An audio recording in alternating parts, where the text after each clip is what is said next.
નમસ્કાર દર્શક મિત્રો, હું વિવેક કલોલા આપ સર્વેની YouTube ચેનલમાં હાર્દિક સ્વાગત કરું છું. મિત્રો, આજના વિડિયો લેક્ચરની અંદર આપણે પરફેક્ટ પાસ્ટ ટેન્સ એટલે કે પૂર્ણ ભૂતકાળ વિશેની ચર્ચા કરવાના છીએ. આ કાળ વિશે ઘણા બધા સ્ટુડન્ટ્સને કન્ફ્યુઝન હોય છે, પરંતુ આજનો વિડિયો જોયા પછી એ બધા જ કન્ફ્યુઝનનું સોલ્યુશન થઈ જશે. તો વિડિયો છે એ અંત સુધી જોજો. જોજો મિત્રો કે પૂર્ણ ભૂતકાળ છે એ ક્યારે વપરાય છે. ટૂંકમાં કોઈ ઘટના જ્યારે સંપૂર્ણ રીતે પૂરી થઈ ગઈ હતી, બરાબર છે, ભૂતકાળની અંદર કોઈ ઘટના સંપૂર્ણ પૂરી થઈ ગઈ હતી તેવું દર્શાવવા માટે આપણે પૂર્ણ ભૂતકાળનો ઉપયોગ કરીએ છીએ. તો પૂર્ણ ભૂતકાળની અંદર ગુજરાતીમાં જે વાક્ય હોય, બરાબર છે, કેવી રીતે આવે છે? તો ટૂંકમાં જ્યારે કોઈ વ્યક્તિએ આમ કરી લીધું હતું, જેમ કે મેં જમી લીધું હતું, મેં એ મૂવી જોઈ લીધી હતી, હું હુઈ ગયો હતો, હું એના ઘરે જઈ ચૂક્યો હતો, બરાબર છે, મેં ખાઈ લીધું હતું, મેં વાંચી લીધું હતું, મેં પી લીધું હતું, આવું જ્યારે આવે, બરાબર છે, ત્યારે આપણે પરફેક્ટ પાસ્ટ ટેન્સ એટલે કે પૂર્ણ ભૂતકાળનો ઉપયોગ કરીએ છીએ, બરાબર છે. તો મિત્રો, તમે શું યાદ રાખશો? પહેલી વસ્તુ તો કે ગુજરાતીના જ્યારે વાક્ય તમે બોલો છો, બરાબર, આપણે ટૂંકમાં એનું ઇંગ્લિશ કરવાનું હોય છે, તો એમાં શું આવશે? તો કે કરી લીધું હતું, આવું પાછળ આવે, બરાબર છે. તો એ વાક્યને આપણે પૂર્ણ ભૂતકાળની અંદર બોલીશું. બીજું કે ગયા, ગઈ કે ગયું હતું, આવું આવે, બરાબર છે, ત્યારે પણ આપણે એ વાક્ય છે એ પૂર્ણ ભૂતકાળની અંદર બોલીશું. ક્લિયર છે મિત્રો? હવે એક બીજી વસ્તુ કે પૂર્ણ ભૂતકાળ છે, બરાબર, એમાં ટુ બી નું રૂપ શું આવશે અને વર્બ શું આવશે? આ તો મેં ઓલરેડી તમને કીધેલું છે મિત્રો કે દરેક પૂર્ણકાળની અંદર હંમેશા જે વર્બ આવશે V3 આવશે, બરાબર છે. ટૂંકમાં પૂર્ણ ભૂતકાળની અંદર જે ટુ બી નું રૂપ આવશે, બરાબર છે, શું હશે મિત્રો? તો કે હેડ હશે, અને હેડ પછી હંમેશા શું આવશે મિત્રો? તો કે V3 આવશે. એક બીજી અને અગત્યની વાત, બરાબર, કે પૂર્ણ ભૂતકાળ છે એ મિત્રો બે ઘટનાઓ બતાવે છે. કેટલી ઘટનાઓ? બે ઘટનાઓ, બરાબર છે. કઈ કઈ? તો કે એમાં પહેલી કે જે છેલ્લી ઘટના હોય છે, બરાબર છે, એ સાદા ભૂતકાળની હોય છે, અને એક ઘટના છે એ પૂર્ણ ભૂતકાળની હોય છે, બરાબર છે. તો આ કાળ છે, બરાબર, એ બે ઘટનાઓ દર્શાવવા માટે પણ વપરાય છે. રેડી? આ વસ્તુ આપણે યાદ રાખશું કે પૂર્ણ ભૂતકાળ છે એ બે ઘટનાઓ દર્શાવે છે. એક તો સાદા ભૂતકાળની અને બીજી છે એ પૂર્ણ ભૂતકાળની, બરાબર છે મિત્રો. એટલે કે સાદા ભૂતકાળની ઘટના એટલે શું હોય? તો કે એક તો આવશે સબ્જેક્ટ પ્લસ V2 વાળી, બરાબર છે, અને બીજી ઘટના કઈ આવશે મિત્રો? તો કે subject plus had plus V3 વાળી. ક્લિયર છે મિત્રો?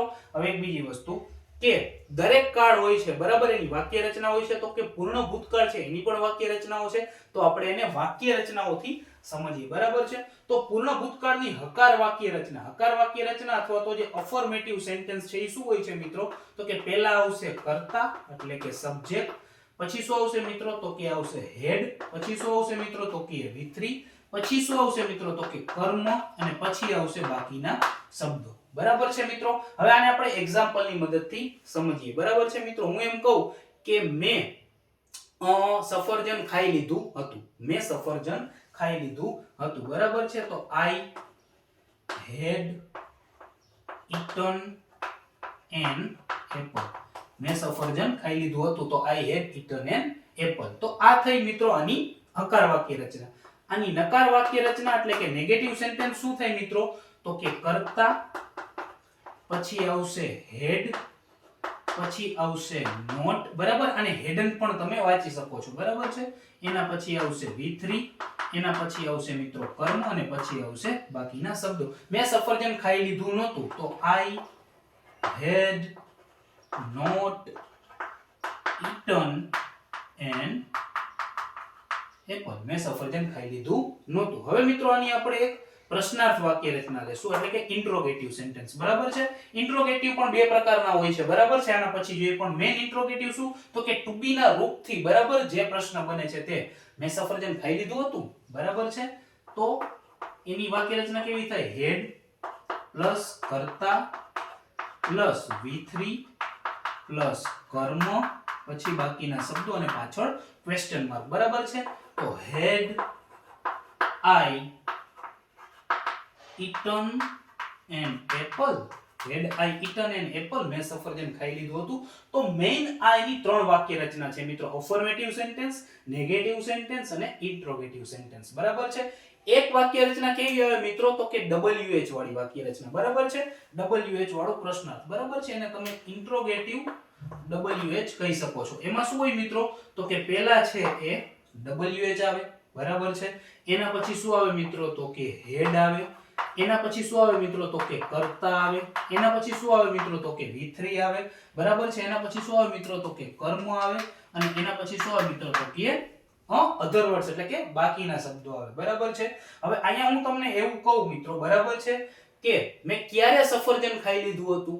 ક્યારે એટલે when. બરાબર છે. તો when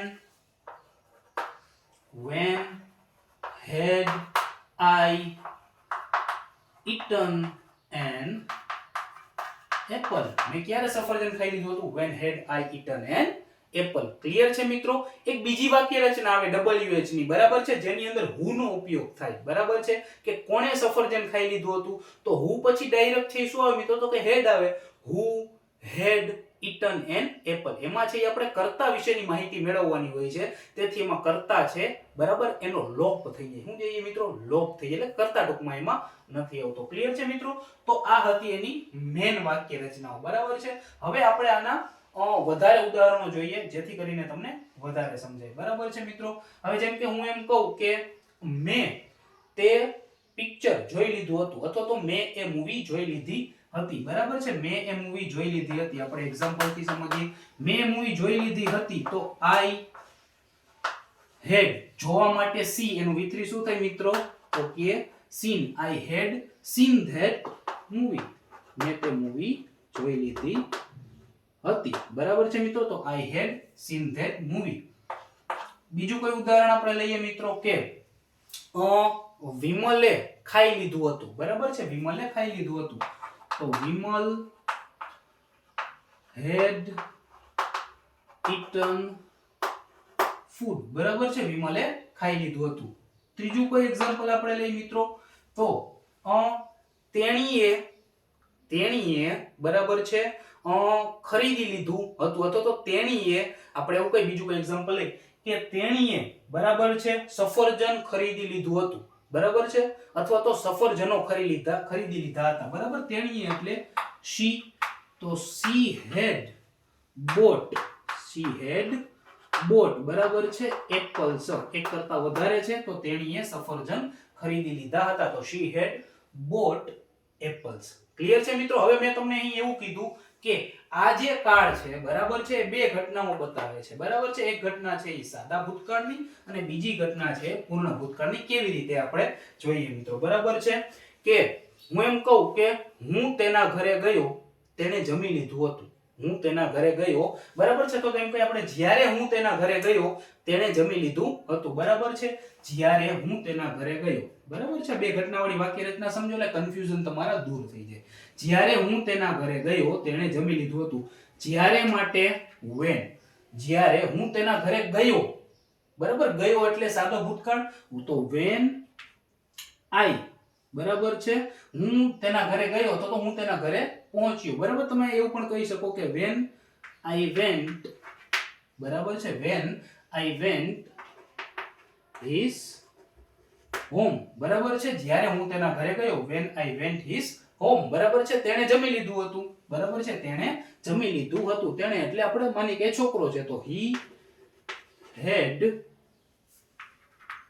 eaten food. બરાબર છે. હવે આપણે એમ કઈ બીજું કોઈ એક્ઝામ્પલ હતી આપણે જોવું હોય તો જોઈએ મિત્રો, કે જ્યારે મેં તેને કોલ કર્યો. બરાબર છે. જ્યારે મેં તેને કોલ કર્યો. બરાબર છે. તેણે તેનું કામ પૂરું કરી લીધું હતું. તેણે તેનું કામ પૂરું કરી લીધું હતું. બરાબર. જ્યારે મેં તેને કોલ કર્યો. બરાબર છે. when I called him.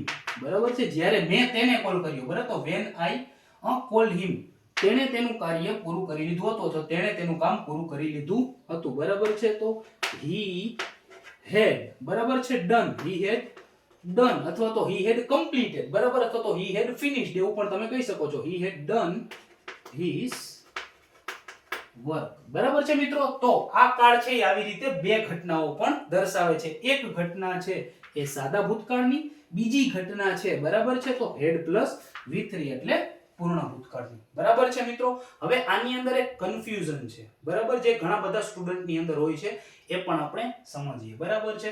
હું એમ કહું મિત્રો, આપણે કન્ફ્યુઝન નું સોલ્યુશન કરીએ છીએ મિત્રો. શું છે? કન્ફ્યુઝન હોય, બરાબર છે. હું એમ કહું મિત્રો કે હું 2 દિવસથી બીમાર હતો. હું 2 દિવસથી બીમાર હતો. જો શું લખું છું? હું 2 દિવસથી બીમાર હતો. તો આ વાક્યને કેવી રીતે લખાય મિત્રો? હું 2 દિવસથી બીમાર હતો, બરાબર છે. તો બીમાર એટલે ઇલ થાય, બરાબર. હતો, હતી આવું આવે તો આપણે એક વસ્તુ સમજીએ છીએ કે ભૂતકાળની અંદર was અથવા were આવે તો શું આ વાક્યને આવી રીતે લખાય મિત્રો કે I was ill for 2 days. આવું લખાય મિત્રો કે I was ill for 2 days મિત્રો? આવું લખાય? તો કે ના મિત્રો, જો તમે આવું લખો છો તો આ વાક્ય છે ઈ ખોટું બને છે, બરાબર છે. મિત્રો એક વસ્તુ યાદ રાખો કે જ્યારે પણ, બરાબર છે, જ્યારે પણ કોઈ પણ ગાળો આપેલો હોય, શું આપેલો હોય? ગાળો આપેલો હોય, ત્યારે આપણે એવા વાક્યને પૂર્ણ ભૂતકાળની મદદથી જ બનાવશું, બરાબર છે. તો વાક્ય કઈ રીતે બનશે મિત્રો? તો કે I had, બરાબર છે મિત્રો. શું આવશે મિત્રો? તો કે I had